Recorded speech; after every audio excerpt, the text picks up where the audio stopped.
டாஸ்மாக் மேலாண் இயக்குநராக இருந்த விசாகன், டாஸ்மாகில் சீனியர் ரீஜனல் மேனேஜராக இருந்த ராமதுரை முருகன். இந்த ராமதுரை முருகன் பற்றிலாம் பேசியிருக்கோம் நிகழ்ச்சியில், ஞாபகம் இருக்கா?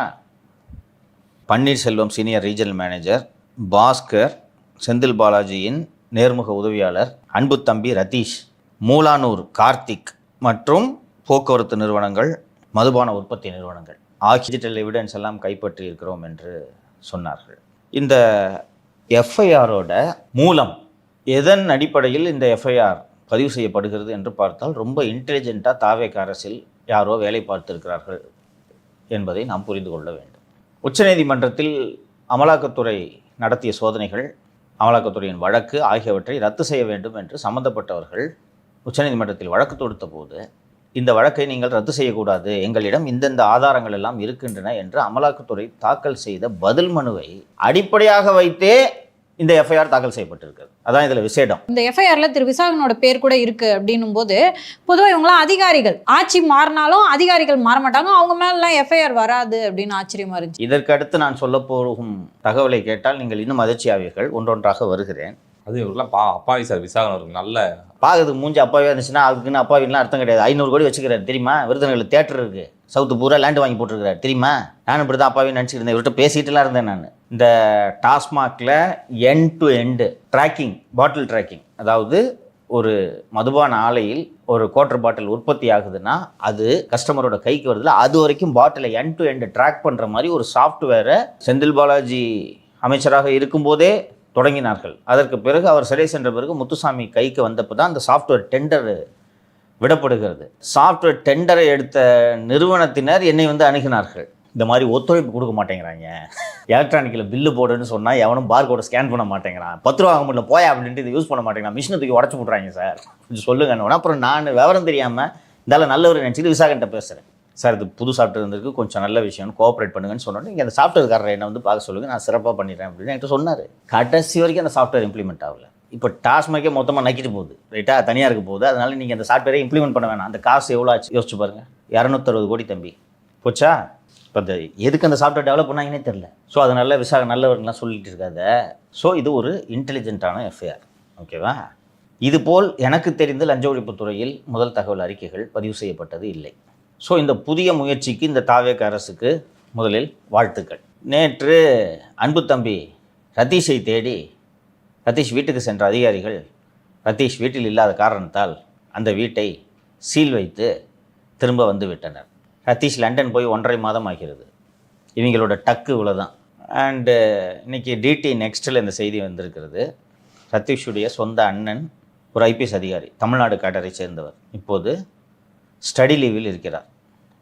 மேற்படிப்புக்காக இந்த ஆண்டு விடுமுறையோ 2 ஆண்டு விடுமுறையோ சென்று விட்டார். திரு ரதீஷ் அவர்கள் மிகவும் செல்வாக்காக இருந்தார். ரதீஷ் நமது அழைப்பை ஏற்க மாட்டாரா என்று தவித்த ஐஏஎஸ், ஐபிஎஸ், ஐஎஃப்எஸ் அதிகாரிகளே எனக்கு தெரியும். நன்றி ரதீஷ்னு இதய முரளி படத்தில் வந்திருக்குமே டைட்டில் கார்டில். ஆமாம் சார், இதே மாதிரி நிறையா ஒரு 2-3 பராசக்தி. ஆமாம் சார். இட்லி கடை ஃபினான்சியரா ரதீஷ். நான் ஆகாஷ் பாஸ்கரனை பார்த்து கேட்குறேன், ஏண்டா தம்பி அவருக்கு எதுக்கு நன்றி மாட்டிங்களா? உதயநிதிக்கு வலதுகரமாக இருந்தவர் தான் அன்பு தம்பி ரதீஷ், இடதுகரமாக இருந்தவர் அன்பில் மகேஷ். அவரை பற்றி பின்னால் சொல்கிறேன். இந்த பணம் இந்த டாஸ்மாக் பணம், பார் பணம், இதெல்லாம் இவர்களுக்கு வரவில்லை.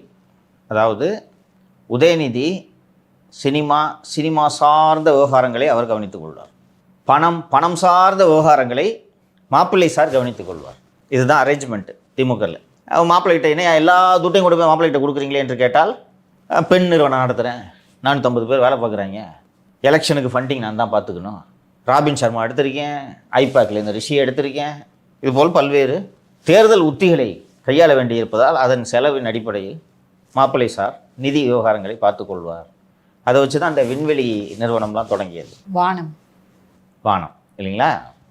அண்ணன் திரு செந்தில் பாலாஜி அவர்கள் கைது செய்யப்பட்டு சிறை சென்ற பிறகு செந்தில் பாலாஜி இருந்த இடத்தில் முத்துசாமி நியமிக்கப்படுகிறார். அப்போ ரதீஷ் உள்ளே இறங்குறார். இதெல்லாம் இந்த எஃப்ஐஆரில் வருது. இவர் தான் ரதீஷ் ஒரு முக்கியமான அதிகார மையமாக செயல்பட்டார். அப்போ அந்த அதிகார மையமாக தம்பி ரதீஷ் உருவாவதே செந்தில் பாலாஜி சிறை சென்ற பிறகு.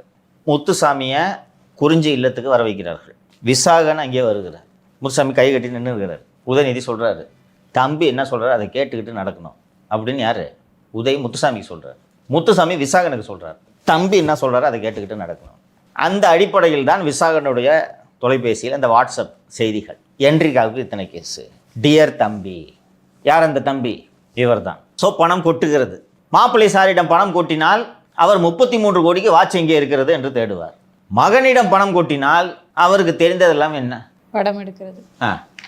ராஜாங்க வா ராஜா, ஒரு இட்லி கடை போடு ராஜா என்று அழைத்ததும் அவர் வந்து விட்டார். இப்போதும் தாவேக பசங்க தொல்லை தாங்க முடியல, ஒரு கட்சி ஆரம்பிச்சு உள்ளாட்சி தேர்தல் அவங்களுக்கு ஏதாவது ஒரு குடைச்சல் கொடு என்றதும் வந்து விட்டார். ஸோ அவரை வச்சு ஒரு படம், தம்பி எஸ்கே என்னப்பா அடுத்தடுத்து படம் எடுக்கணுமா எப்படின்னு, இல்லை நான் கால் ஷீட் தரேனே, ப்ராஃபிட் ஷேரிங்கில் வந்துடுறேன் நான் என்று அவர் எஸ்கே வந்து விட்டார். அப்புறம் இதே முறையில் இன்னொரு படம் ஏதோ ஒன்று இருக்குன்னு நினைக்கிறேன். ஸோ தூக்கி மொத்தத்தையும் சினிமாவில் போடுறாங்க. என்ன பண்ணுறதுனே தெரியல. திடீரென்று ஒரு நாள் அழைக்காமலேயே டாமி உள்ளே நுழைந்ததும் வசமாக சிக்கி கொண்டார்கள்.